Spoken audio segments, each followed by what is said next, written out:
नमस्कार साथियों, स्वागत है आपका एक बार फिर हमारे इस यूट्यूब चैनल पर।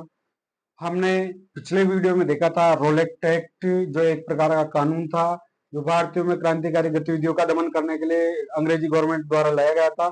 उसके विरोध में महात्मा गांधी के नेतृत्व में सत्याग्रह चलाया गया, लेकिन उस सत्याग्रह का विरोध जो है भारत में अनेक जगह में हुआ है और कुछ जगह में हिंसक रूप धारण कर लिया गया।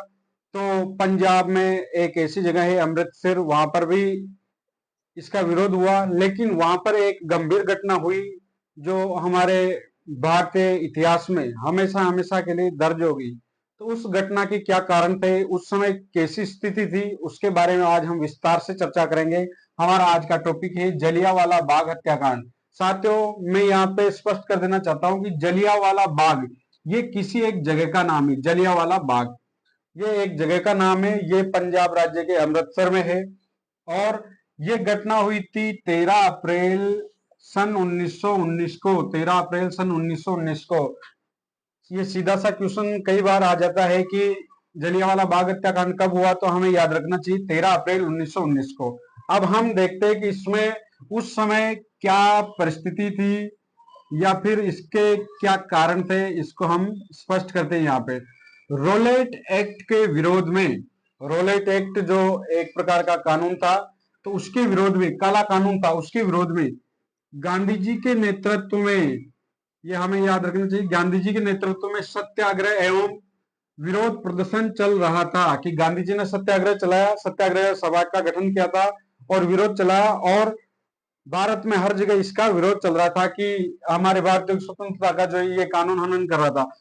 9 अप्रैल 1919 को, ध्यान देने की बात यह है साथियों, 9 अप्रैल 1919 को राष्ट्रवादी नेता डॉक्टर सत्यपाल एवं सैफुद्दीन किचलू, ये जो हिंदू मुस्लिम एकता के जो समर्थक थे, दोनों नेता राष्ट्रवादी नेता थे, तो इन दोनों को रोलेट एक्ट का जो विरोध कर रहे थे उसके कारण इनको गिरफ्तार कर लिया गया। अब गिरफ्तार किसने किया होगा, उस समय की जो अंग्रेजी गवर्नमेंट थी उसने गिरफ्तार कर लिया। किस किस को किया? डॉक्टर सत्यपाल को और सैफुद्दीन किचलू को।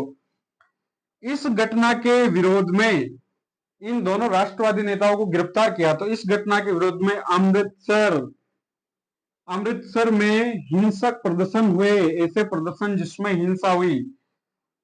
इस घटना के विरोध में, किसके विरोध में? कि इन दोनों जो राष्ट्रवादी नेता थे उनको गिरफ्तार कर लिया गया और उसके विरोध में जो है हिंसक प्रदर्शन शुरू हो गए। इस उपद्रव को शांत करने के लिए अंग्रेजी गवर्नमेंट के द्वारा, ये जो हिंसक प्रदर्शन थे उसको शांत करने के लिए अंग्रेजी गवर्नमेंट द्वारा उस क्षेत्र में धारा 144 लागू कर दी गई। धारा 144 का मतलब है कि ज्यादा समूह में हम जो है नहीं रह सकते, या फिर किसी प्रकार का जो जुलूस प्रदर्शन धरना जो नहीं कर सकती, तो जुलूस प्रदर्शन एवं सभा करने को प्रतिबंधित कर दिया गया था। उस समय जुलूस प्रदर्शन व सभा करने को प्रतिबंधित कर दिया गया था उस क्षेत्र में। अब हमें ध्यान देने की बात यह है कि हम समझ गए कि एक तो रोलेट एक्ट का विरोध चल रहा था, दूसरा राष्ट्रवादी नेताओं सैफुद्दीन किचलू और डॉक्टर सत्यपाल को गिरफ्तार कर लिया। हिंसक आंदोलन, जो हिंसक प्रदर्शन है वो और ज्यादा बढ़ गया था, और वहां पर उस उपद्रव को शांत करने के लिए वहां के अंग्रेजी गवर्नमेंट ने धारा 144 लागू कर दी गई थी, और सभा करने पर, जुलूस निकालने पर या विरोध प्रदर्शन करने पर पूरी तरह से जो है रोक लगा दी गई। लेकिन साथियों, ध्यान देने की बात यह है कि आज का जमाना मल्टीमीडिया का है। आज कोई सी भी बात हो, तुरंत हम आज यहाँ से व्हाट्सएप ग्रुप में डालें, हिंदुस्तान के किसी भी कोने में हो, वहां उसके पास फटाफट से जो है इंटरनेट के माध्यम से सूचना पहुंच जा सकती है अभी। लेकिन उस समय इतनी सूचना का जो है आदान प्रदान तेजी से नहीं हो पाता था, तो ये सूचना कि विरोध प्रदर्शन जो नहीं कर सकते या सभा नहीं कर सकते, आसपास के जो ग्रामीण क्षेत्र थे, हो सकता है वहां तो बिजली उस समय पहुंची नहीं होगी, इंटरनेट तो बहुत दूर की बात है, तो ग्रामीण क्षेत्रों में ये बात तो पूरी तरह से पर्याप्त जानकारी नहीं पहुंची कि गवर्नमेंट ने जो है ऐसे सभा करने पर प्रतिबंध लगा दिया गया है। अब हम आगे देखते हैं कि आगे हुआ क्या। तो साथियों, हमने देखा था कि जलियांवाला बाग जो है उस समय कैसी परिस्थिति थी, और वहां जो उपद्रव हो रहे थे, जो हिंसक प्रदर्शन हो रहे थे, उनको कंट्रोल करने के लिए जो वहां के जो अंग्रेज अधिकारी थे उन्होंने एक घोषणा जारी की कि किसी भी स्थान पर जो है सभा आयोजित नहीं की जाए या फिर विरोध प्रदर्शन जो है आयोजित नहीं किया जाए। अब हम देखते हैं आगे क्या होता है। 13 अप्रैल 1919 को 13 अप्रैल सन 1919 को वैसाखी के दिन एक त्योहार आता है, वैसाख महीने में वैसाखी के दिन आसपास के गांवों के लोग वैसाखी मनाने के लिए शहर के सबसे लोकप्रिय स्थान जलियांवाला बाग में एकत्रित हुए। जो गांवों के लोग थे, जिस तरह त्योहारी सीजन में इकट्ठे होते, उसी तरह जो शहर का एक लोकप्रिय स्थान था जलियांवाला बाग, तो वहां पर इकट्ठे हुए।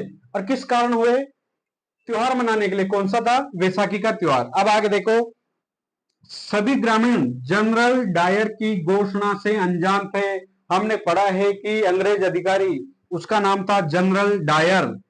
इस जनरल डायर ने घोषणा की थी कि आप इस क्षेत्र में सभा नहीं कर सकते या किसी प्रकार का विरोध प्रदर्शन नहीं कर सकते।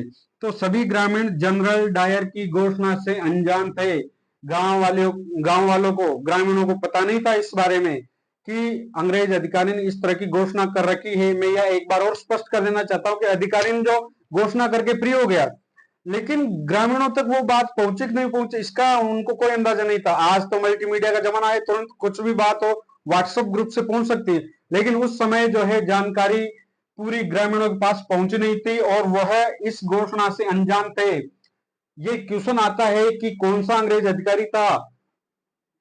तो वह जनरल डायर था जिसने ऐसी घोषणा करी थी। आगे देखो, त्योहार का आयोजन हो रहा था उस बाग में, तो त्योहार के आयोजन के साथ साथ रोलेट एक्ट के विरोध में भी एक सभा का आयोजन हो गया। त्योहार का आयोजन हो रहा था, तो बुद्धिजीवी लोग जो है वहां बाहर थे, वहां सभी इकट्ठे हुए। बच्चे भी थे, त्योहार मना रहे थे, महिला भी थे, बड़े बूढ़े सभी थे। तो त्योहार मनाने के साथ साथ एक मीटिंग हो गई और उसमें रोलेट एक्ट के बारे में जो है बातचीत शुरू हो गई। इसी बीच जनरल डायर ने जनरल डायर ने इस सभा के आयोजन स्थल को सरकारी आदेशों की अवहेलना समझा। जनरल डायर ने यह समझा कि जब मैंने घोषणा कर दी कि कोई भी सभा नहीं कर सके, ये जरूर सरकार के खिलाफ कोई ना कोई षड्यंत्र कर रहे हैं, ऐसा उसने समझा। किसने समझा? जनरल डायर ने, जिसने ये घोषणा कर रखी थी कि किसी भी प्रकार की जो है सभा नहीं की जा सकती। आगे देखो, जनरल डायर ने इस सभा के आयोजन को सरकारी आदेशों की अवमानना समझा तथा सभा स्थल को सशस्त्र सैनिकों के साथ घेर लिया गया। साथियों, जब वहां मीटिंग चल रही थी तो जनरल डायर ने इसको जो है सरकारी आदेशों की जो है अवमानना समझा और उस सभा स्थल को चारों तरफ से सशस्त्र सैनिकों के साथ घेर लिया गया। सशस्त्र का मतलब ऐसे सैनिक जिनके पास शस्त्र, अस्त्र शस्त्र सभी प्रकार के जो है बंदूकें थी, और चारों तरफ उन्होंने घेरा डाल दिया। अब आगे क्या होता है?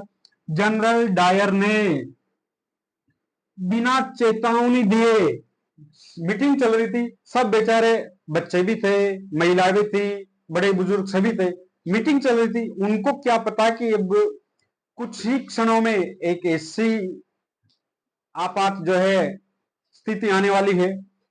बिना चेतावनी दिए लोगों पर गोली चलाने का आदेश दे दिया। तुरंत हम कहानी पे आते हैं कि रोलेट एक्ट का विरोध चल रहा था, वैसाखी का दिन था, 13 अप्रैल 1919 को एक जगह मीटिंग हुई थी, उस जगह का नाम जलियांवाला बाग था। लोगों को पता नहीं था कि जनरल डायर ने जो है ऐसी घोषणा कर रखी थी कि सभा भी नहीं कर सकते थे, और उसने उस सभा स्थल को घेर लिया और गोली चलाने का आदेश दे दिया। आप कल्पना करो कि एक निहत्थी भीड़ जिसको कुछ पता नहीं और उसके ऊपर गोली चलाने का आदेश दे दिया। अब हम देखते कि आगे क्या हुआ। तो साथियों, हमने देखा कि जनरल डायर, जिसने जलियांवाला बाग, जो कि एक अमृतसर में एक जगह है जलियांवाला बाग, वहां पर जो मीटिंग चल रही थी वैसाखी के दिन, उसको सरकार के आदेशों की अवमानना समझा और सशस्त्र सैनिकों के साथ उस सभा स्थल को चारों तरफ से घेर लिया। अब हम आगे देखते कि क्या हुआ वहां उस दिन। वो डेट थी साथियों 13 अप्रैल 1919। लोगों पर बिना चेतावनी के गोली चलाने का आदेश दे दिया। किसने दिया? जनरल डायर ने। जनरल डायर ने कहा कि गोली चलाओ इस पे, तो उन लोगों पर गोली चलाने का आदेश दे दिया सैनिकों को। लोगों पर तब तक गोलियां बरसाई गई जब तक सैनिकों की गोलियां समाप्त न हो गई। उनके बंदूकों में जितनी भी गोलियां थी उतनी सारी खत्म हो गई, तब जाकर के वो रुके, वरना चारों तरफ से उस सभा स्थल को घेर लिया और निहत्थी भीड़, जिसमें बच्चे, बूढ़े, युवा, महिला, जो सारे निहत्थे लोग थे उन पर धुआंधार जो फायरिंग की गई, गोलियां बरसाई गई और तब तक बरसाई गई जब तक वो सारी गोलियां जो है उनके पास समाप्त नहीं हो गई। आगे देखते हैं। सैनिकों से चारों ओर घिरे होने के कारण निहत्थे लोग गोलियों से छलनी होते रहे। कल्पना करो कि एक ऐसी जगह जहां पर एक भीड़ इकट्ठी है और चारों तरफ से सैनिक गोलियां चला रहे। अब कोई भागना चाहे तो किधर भागे, उधर जाए तो भी गोली लगे, इधर जाए तो भी गोली लगे, तो न तो भाग सके और निहत्थे जो सारे लोग थे वो गोलियों से छलनी होते रहे। और इस घटना में लगभग 1000 लोग मारे गए।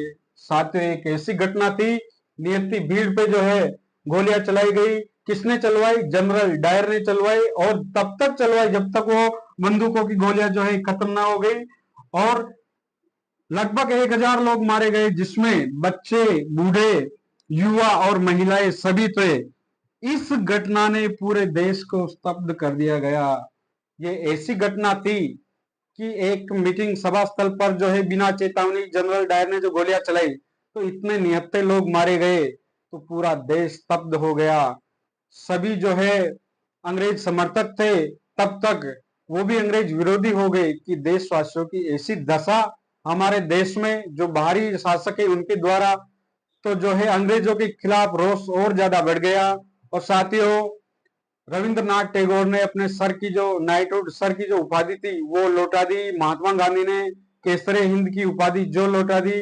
और अनेक प्रकार के जो है परिवर्तन इसके बाद में हुए। तो अब हम आगे देखेंगे कि ये जो जलियांवाला बाग हत्याकांड हुआ है उसके बाद में क्या हुआ।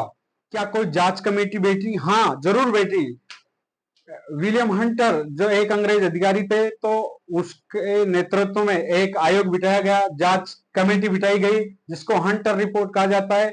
इस वीडियो के बाद हम उसमें पढ़ेंगे। आपका ये वीडियो देखने के लिए बहुत बहुत धन्यवाद। अच्छा लगा हो तो लाइक जरूर करना और शेयर करना।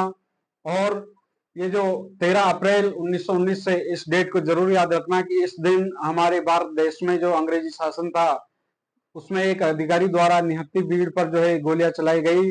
और उसी को जो है उसी कारण ये घटना हमारे भारतीय इतिहास में हमेशा के लिए दर्ज होगी। Thank you.